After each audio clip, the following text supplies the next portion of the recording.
ایک زمانے کی بات ہے، ایک طاقتور بادشاہ تھا۔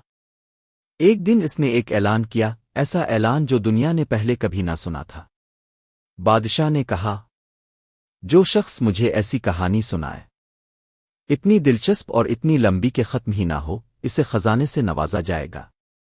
مگر اگر کہانی ختم ہو گئی تو اسے قید خانے میں ڈال دیا جائے گا۔ لوگ حیران رہ گئے، کچھ خوش ہوئے، کچھ ڈر گئے۔ وہ سوچنے لگے، بادشاہ تو 1-2 گھنٹے زیادہ سے زیادہ ایک دن سنے گا، ہم کوئی کہانی سنائیں گے اور انعام لے لیں گے۔ جلد ہی کہانی سنانے والے محل میں جمع ہو گئے۔ ایک آدمی آگے بڑھا پر اعتماد لہجے میں کہانی شروع کی، مگر 2 گھنٹے بعد اس کی کہانی ختم ہو گئی۔ بادشاہ کا چہرہ سیاہ پڑ گیا، اس نے ہاتھ ہلایا اور سخت لہجے میں کہا، اسے لے جاؤ، قید خانے میں ڈال دو۔ دوسرا آیا، اس نے 1 دن تک کہانی سنائی، پھر دوسرا جس نے 2 دن سنائی، پھر کوئی 3 دن تک، مگر آخرکار ہر کہانی ختم ہو گئی اور ہر کہانی سنانے والا قید خانے میں پہنچ گیا۔ محل کا دربار قیدی کہانی گواہے کا قبرستان بن گیا۔ لوگوں نے کوشش کرنا چھوڑ دی، اب وہ انعام سے زیادہ بادشاہ کے قہر سے ڈرتے تھے۔ قیدیوں میں ایک بوڑھا آدمی بھی تھا۔ اس کا بیٹا جو کسی اور شہر میں مزدوری کرتا تھا، یہ افسوسناک خبر سن کر بے قرار ہو گیا۔ اس کا باپ قید میں تھا، بہت سے غریب بھی بلاوجہ قید تھے۔ وہ اکیلا بیٹھ کر سوچتا رہا، میں اپنے باپ کو کیسے آزاد کروں؟ میں ان سب بے قصوروں کو کیسے رہائی دلاؤں؟ دن گزرتے گئے، راتیں ڈھلتی گئیں۔ آخرکار اس کے ذہن میں ایک خیال آیا، ایک ایسی کہانی جو کبھی ختم نہ ہو۔ ہمت باندھ کر وہ شہر لوٹا اور سیدھا بادشاہ کے محل جا پہنچا۔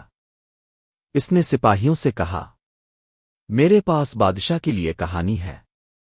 وزیروں نے اسے ڈرایا، کیا تجھے خطرہ معلوم نہیں؟ اگر کہانی ختم ہو گئی تو بھی قید ہو جائے گا۔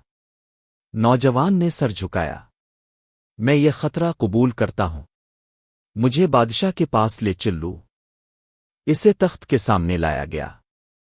بادشاہ نے گہری نظر سے اسے دیکھا، کیا تو میری شرط قبول کرتا ہے؟ نوجوان نے پر اعتماد لہجے میں کہا، جی ہاں حضور، میں شرط قبول کرتا ہوں۔ بادشاہ نے کہا، تو پھر اپنی کہانی شروع کر۔ نوجوان نے کہا، ایک کسان تھا، اس کے پاس 12 ایکڑ زمین تھی۔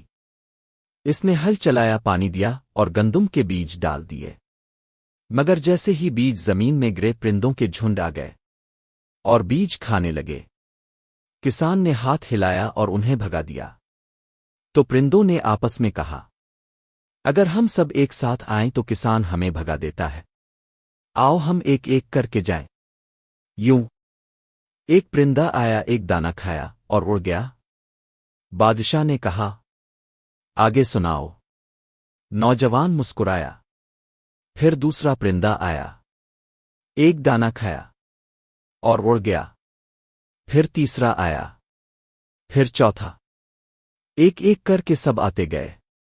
بادشاہ کرسی پر کروٹ بدلنے لگا۔ ہاں ہاں، اور پھر کیا ہوا؟ نوجوان نے سر جھکایا، میرے بادشاہ۔ پھر ایک اور پرندہ آیا، اس نے ایک دانہ کھایا اور اڑ گیا۔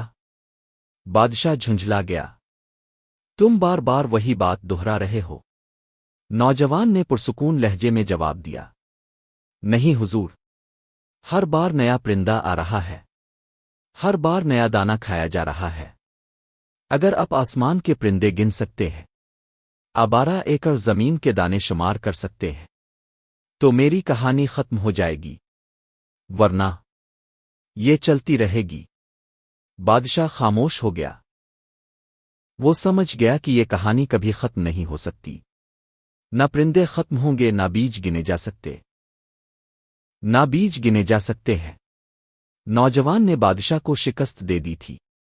آخرکار بادشاہ نے کہا، نوجوان تو عقل مند ہے، تو نے وہ کر دکھایا جو کوئی نہ کر سکا۔ مانگ، کیا چاہتا ہے؟